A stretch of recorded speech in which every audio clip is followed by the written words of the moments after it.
Classified Galactic Archives, Security Level Omega. Timestamp, 47th cycle of the Grand Alliance, post-human contact era.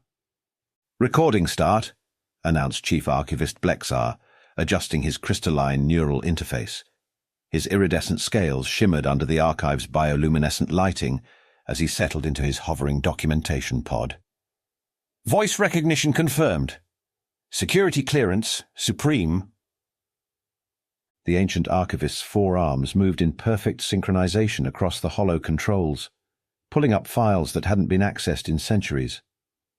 His upper right hand paused mid-gesture, trembling slightly as memories of that fateful day flooded back. To whoever has been granted access to this recording, congratulations. You're about to learn how a bunch of primitive apes playing their silly games managed to turn the entire galactic military doctrine upside down. Blexar's secondary breathing vents fluttered with barely contained amusement.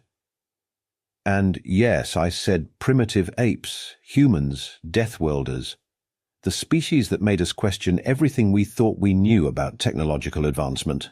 He pulled up a holographic display of Earth, that cursed gravity well they called home. Look at this death trap of a planet. 1G gravity, enough to crush most civilized species. Atmospheric pressure that would rupture the exoskeletons of half the Galactic Council members. Temperature variations that swing wildly between freezing and boiling. And what did it produce? Blexar's facial tentacles curled into what passed for a smile among his species. It produced beings so hardy that they considered high-impact collisions a form of entertainment. Beings who developed their young's motor functions through ritualized warfare simulations they called games. The archivist's lower arms typed rapidly, bringing up security footage from Detention Center 7, where it all began. What you're about to witness was initially classified as a routine prisoner recreation period. 3 human specimens captured during the brief and disastrous attempt to prevent Earth from joining the Galactic Alliance. If only we'd known then what those simple movements would trigger. Blexar's voice took on a more serious tone, all 4 of his eyes focusing directly on the recording device. This report contains the full account of how a children's game from Earth accidentally activated technology that our greatest scientists had failed to understand for millennia, technology that had been sitting right under our appendages, gathering dust in our museums, mislabeled and misunderstood. He let out a wheezing laugh that sounded like escaping steam. The humans have a saying, sometimes the greatest discoveries come from the most unexpected places. We'd searched the cosmos for advanced weapons technology, surveyed thousands of ancient ruins, and decoded countless alien databases. And then these Deathworlders showed up and unlocked it all by playing something they called hopscotch. The archivist's facial tentacles twitched with anticipation. Beginning primary footage playback. May the great void have mercy on your sanity. Computer, begin supplementary report.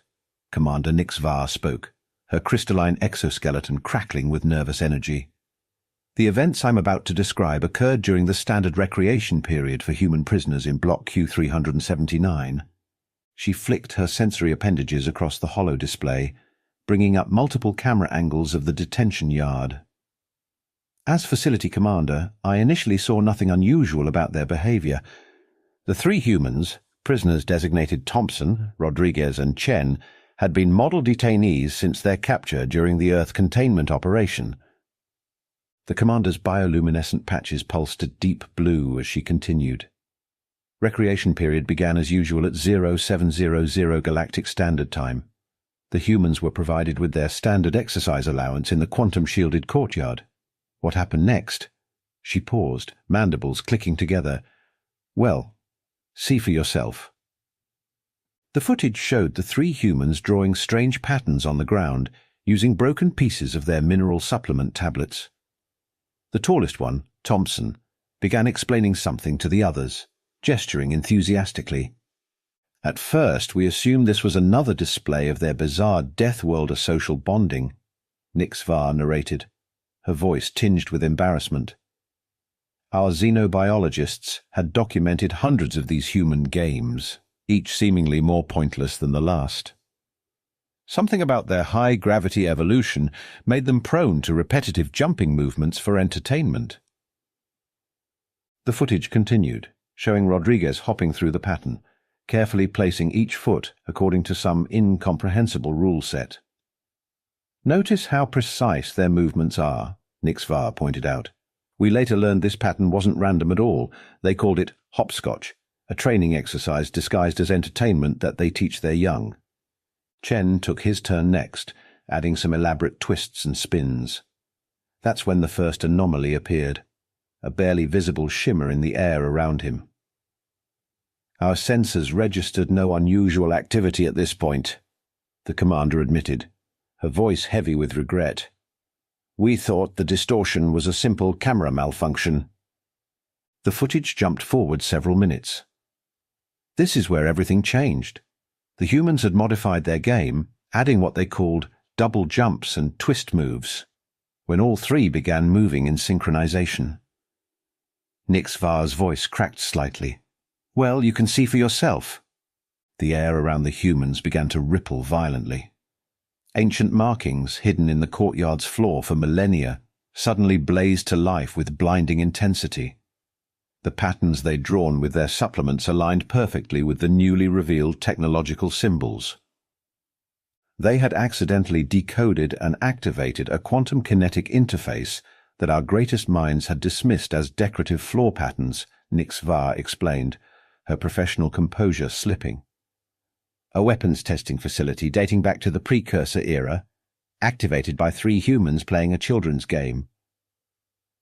The commander's exoskeleton shifted colors rapidly, reflecting her agitation. The worst part, they didn't even seem surprised. Rodriguez actually said, and I quote, "Cool light show, bro. Reminds me of that dance game at the arcade back home." She leaned closer to the recording device, voice dropping to a near whisper. "Do you understand what this means? Every analysis by our top scientists over the past 1,000 years, every attempt to unlock the secrets of precursor technology, and these Deathworlders did it by accident.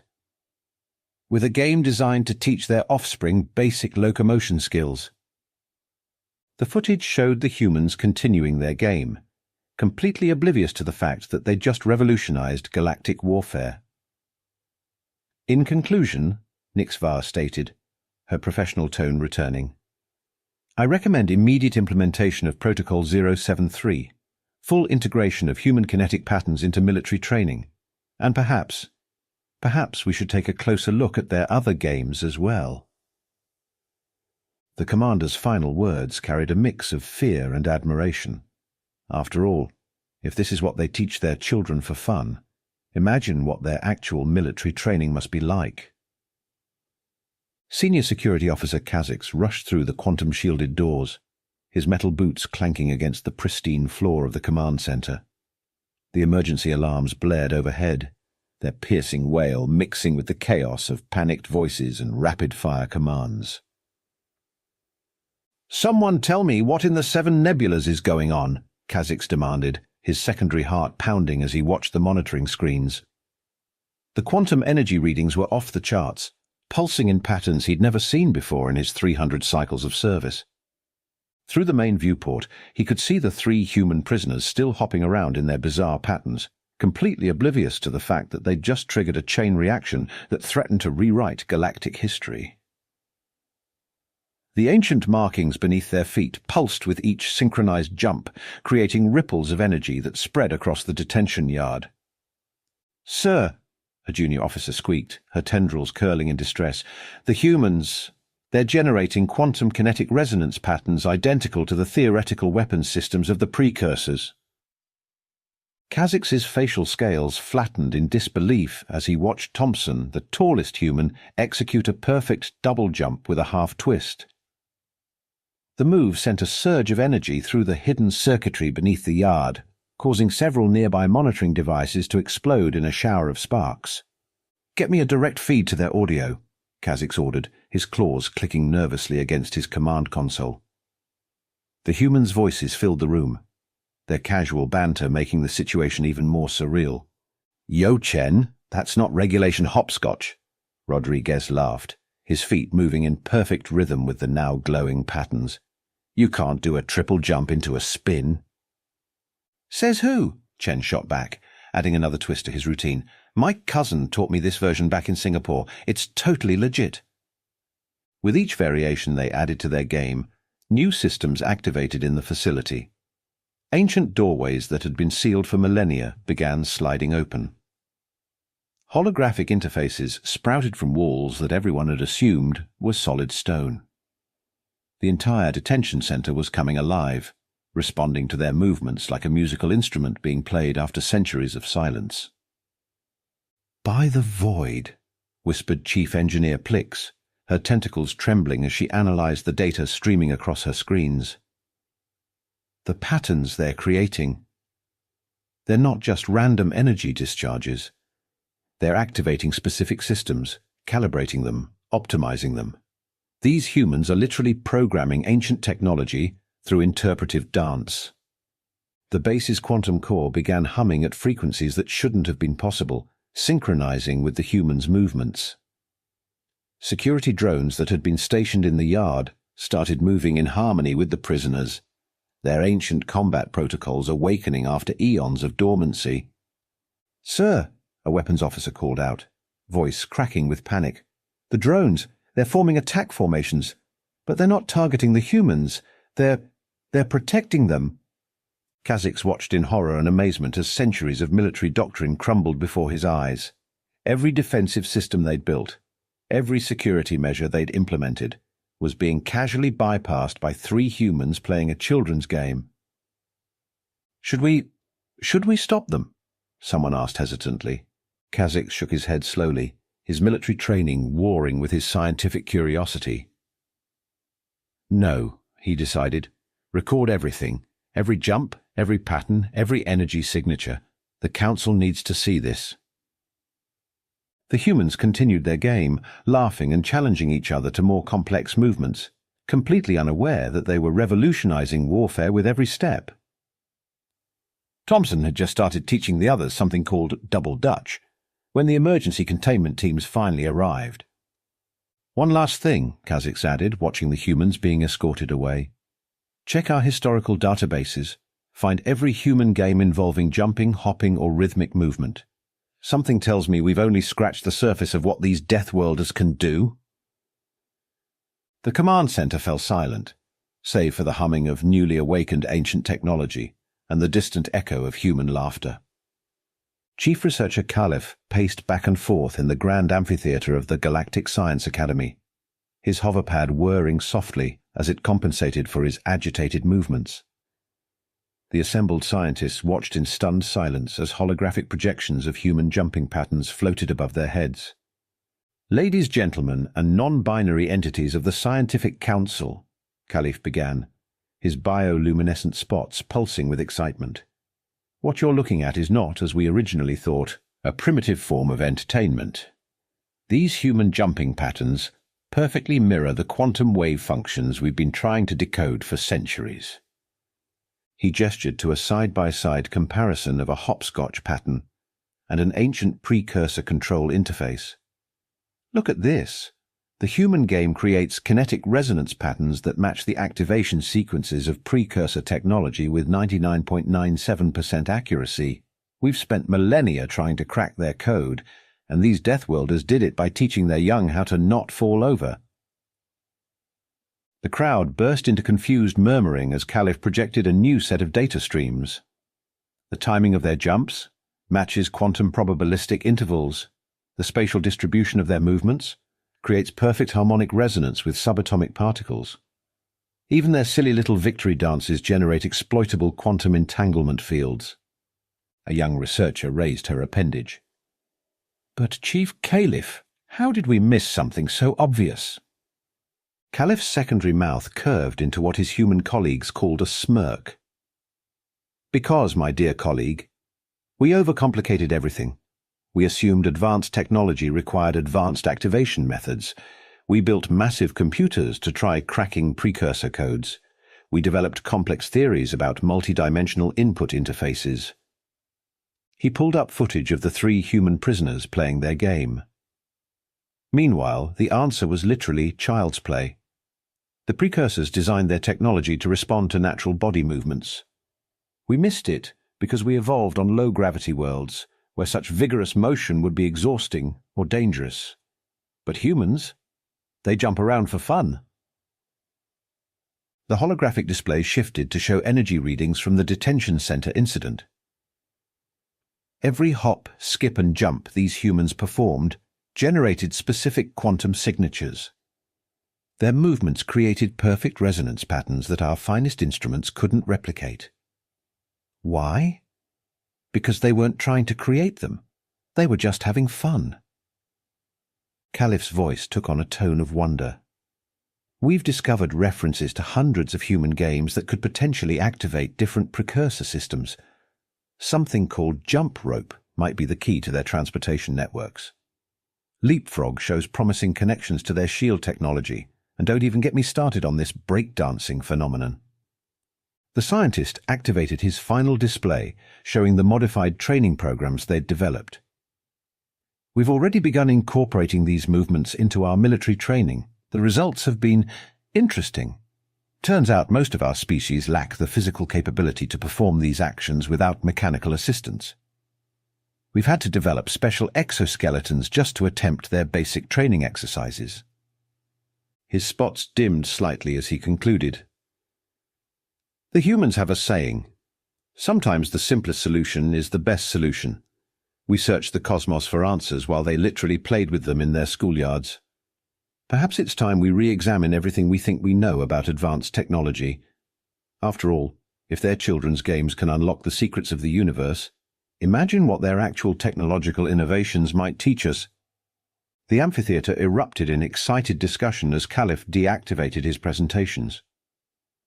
In the back of the room, he noticed several military observers frantically taking notes. He wondered how long it would be before hopscotch training became mandatory for all Galactic Defense Force recruits. General Thex Kor stood before the Joint Chiefs of the Galactic Defense Force, his battle-scarred exoskeleton reflecting the harsh lights of the Emergency Command Center. The massive screen behind him displayed footage of the first military trials of human-inspired combat techniques. "Gentle beings," he rumbled, his voice carrying the weight of someone who'd just watched centuries of tactical doctrine become obsolete overnight. "What you're about to see will change everything we know about warfare. Training Squad 7, begin demonstration." A group of soldiers in newly designed kinetic enhancement suits entered the testing arena. They began performing the modified human movements, their suits compensating for their biological limitations. With each synchronized jump and twist, ancient weapon systems hummed to life around them. 3 days ago, we thought these ruins were just another defunct precursor outpost. Thex Kor continued, gesturing at the weapons platforms that now orbited his troops. Then our engineers integrated human recreational patterns into our combat protocols. The results, as you can see, are rather spectacular. On screen, the training squad launched into what humans called a double Dutch sequence. The faster they moved, the more systems activated. Energy shields sprang into existence, weapon platforms synchronized with their movements, and quantum targeting systems locked onto practice drones with impossible accuracy. "We lost 47 enhancement suits in the first hour of testing," the general admitted, running a clawed hand over his ceremonial head ridges. "Turns out jumping rope at zero gravity creates some interesting technical challenges. But once we adapted the movements to account for different planetary gravity levels..." He pressed a button and the display shifted to show successful test footage. Soldiers from a dozen different species moved in perfect harmony, their movements guided by human game patterns. Ancient defense systems responded to their commands like eager pets. "The implications are staggering," Thex Kor continued, his secondary eyes fixed on the casualty reports from early trials. "Every precursor installation in known space could be reactivated using these techniques. The only limiting factor is our ability to replicate human mobility. Our medical teams are already reporting an 800% increase in what humans call sprained ankles. A high-ranking official raised an appendage. "But surely the humans will keep their most effective movements secret?" The general let out a wheezing laugh. "That's the beautiful part. They put tutorials for these movements on their public information networks. They have entire competitions dedicated to perfecting them. They teach them to their young as soon as they can walk. Our intelligence officers found something called TikTok that contains millions of potential combat techniques disguised as dance moves." He clicked to the next display, showing the new training regimen. "We're completely reorganizing our combat training. Every soldier will now be required to master at least 3 human playground games. We're installing hopscotch courts in all major military installations. Jump rope is becoming mandatory physical training. We've even begun researching something called breakdance fighting." The room erupted in concerned whispers as Thek's Corps showed the proposed budget for manufacturing enhancement suits. Yes, the costs are astronomical. Yes, the injury rates are concerning. But consider the alternative. What happens when the humans figure this out for themselves? He played one final clip, showing a human child effortlessly activating a precursor defense system while playing tag. They're naturals at this. Their bodies evolved to move exactly how the precursor systems expect. We either adapt our training methods now, or we risk becoming obsolete. "And one more thing," the general added, his voice dropping to a grave tone. "We've discovered references to something humans call parkour. I have a team analyzing it now, but initial reports suggest it could revolutionize urban warfare. The enhancement suit prototype teams are less than enthusiastic about testing those movements." As if to emphasize his point, a distant crash echoed through the facility, followed by the now familiar sound of a training suit's emergency shutdown sequence. "The galaxy is changing, gentle beings," Thek's Corps concluded. "We can either learn to jump with the humans, or we can step aside and watch them hop, skip, and jump their way to galactic dominance. Now who's ready to try the beginner's hopscotch course?" The silence in the room was deafening. Lieutenant Commander Rax peered through the observation window of Training Complex Alpha, watching the most unusual military exercise in galactic history unfold. Humans and aliens moved together in synchronized patterns, their movements triggering cascading waves of ancient technology activation throughout the facility. "Welcome to the Joint Species Combat Integration Program," Rax announced to the group of visiting dignitaries. Or as the humans call it, recess training. Today's session focuses on advanced hopscotch maneuvers and intermediate jump rope techniques. Below them, a 7-foot-tall Craxian warrior in a strength assistance suit attempted a complicated jumping pattern, while 2 human instructors shouted encouragement. "No, no, Ambassador Krell, you've got to put more hip into it. Feel the rhythm." "Never thought I'd see the day," muttered one of the observers, their crystalline forms shimmering with barely contained amusement. The mighty Craxian battle fleets, learning to skip. Rax gestured to another training area where a group of gelatinous blob entities practiced in specially designed containment spheres. The harmonious unity of blob has developed an interesting adaptation. They reshape their entire mass to mimic human jumping patterns. Quite effective, though the cleanup after a failed attempt is challenging. A thunderous crash drew their attention to the parkour section. A Zentorian had apparently attempted something called a wall flip and was now embedded in said wall. The human instructor's voice echoed through the facility. "Remember, folks, gravity compensation needs to be recalibrated for each species. And please, no attempting the advanced moves without proper spotters." The injury rates were astronomical at first, Rax admitted, reviewing the latest statistics on his datapad. But since implementing mandatory anti-gravity training and species-specific enhancement suits, we've reduced training accidents by 60%, though we're still having issues with the enthusiasm of certain species. As if on cue, a group of young Valerian cadets zoomed past on hover platforms, attempting to recreate something they'd seen in human skateboarding videos. Their instructor chased after them, shouting about proper safety protocols and unauthorized modifications to military equipment. The cultural impact has been Interesting, Rax continued, leading the group to the facility's recreation area. Traditional military ceremonies now incorporate elements of human playground games. Several species have developed their own variations. The Quantum Hopscotch Championships are now the most watched sporting event in 3 sectors. They passed a classroom where newly recruited aliens watched archived footage of human children playing. Basic training now starts with studying human playground behavior. We've had to establish an entire division dedicated to analyzing human recreational activities for potential military applications. A junior officer rushed up, looking flustered. "Sir, we've got another situation in the dance combat division. The Arthropodians are demanding to learn something called breakdancing before mastering the basic hop. And the Gelatinous Collective is asking about the worm again." Rax sighed, all 4 of his eyes blinking in sequence. "Remind them about the training progression. No one attempts advanced human movement patterns until they've mastered the basics. We lost 3 squads last week to unauthorized Macarena attempts."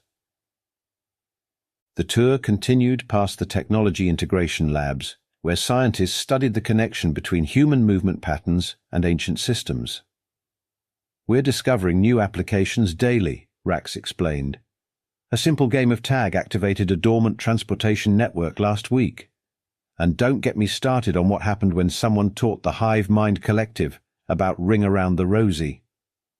As they reached the end of the tour, a human child's laughter echoed through the facility.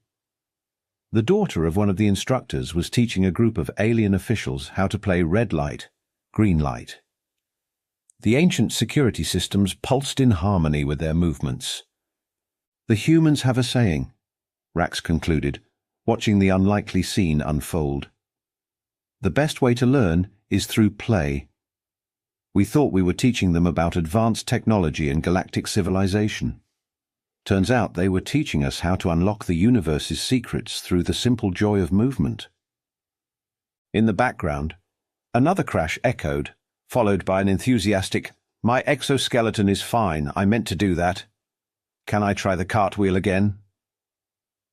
The integration of species continued, one playground game at a time. Chief Archivist Blexar shifted in his documentation pod, his aged scales reflecting the soft glow of the archive's displays.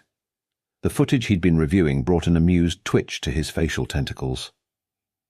4 cycles have passed since what we now call the Hopscotch Revolution, he spoke into the recording device. The galaxy has never been the same.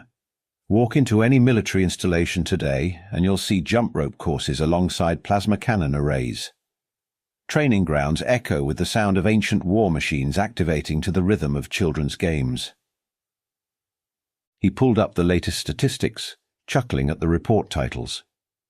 The Galactic Defense Force now maintains an elite unit of combat dancers. The Synchronized Warfare Division has the highest success rate in activating precursor technology. Their motto? Skip, hop and ready to drop. A hologram sprang to life, showing the graduation ceremony at the Joint Species Military Academy. Beings of all shapes and sizes performed perfect jumping patterns in unison, their movements triggering spectacular displays of ancient technology. The cultural exchange went far beyond military applications, Blexar continued. Several species have modified their traditional ceremonies to include human recreational patterns. The annual Galactic Games now feature competitive hopscotch, alongside zero-gravity racing. We even had to establish an emergency response team specifically for dealing with unauthorized parkour attempts in historic ruins. He pulled up another report, this one marked with the highest security clearance. But perhaps the most surprising development was the effect on galactic peace. It's rather difficult to maintain ancient rivalries when your troops are learning jump rope together. The Hive Mind Collective and the Silicon Consciousness ended their 1,000-cycle war after a joint training session involving something called Duck, Duck, Goose. The archivists' breathing vents fluttered with barely contained laughter. The humans, of course, find this all terribly amusing. They've been incredibly patient teachers, though they still seem baffled by our amazement. To them, these movements are as natural as breathing. To us, they're the key to unlocking the greatest technological achievements in known space. Blexar's voice took on a more contemplative tone. Looking back, it seems almost inevitable. The precursors built their technology to respond to natural, joyful movement. We spent millennia trying to crack their codes with complex mathematics and rigid procedures. All we really needed was to learn how to play. He began shutting down the archive's displays, preparing to end the recording. The newest generation of galactic citizens grows up playing human games, their movements unconsciously activating and maintaining the ancient networks that connect our worlds. The humans have a saying: the shortest distance between 2 points is a straight line, but sometimes the best way forward is to hop, skip, and jump. This is Chief Archivist Blexar signing off. Now, if you'll excuse me, I have a hopscotch tournament to judge. The Blob Collective has developed a fascinating new technique involving quantum tunneling. Should be quite the show. The recording ended, but the faint sound of children's laughter, both human and alien, echoed through the ancient halls of the archive. The future of the galaxy was in play,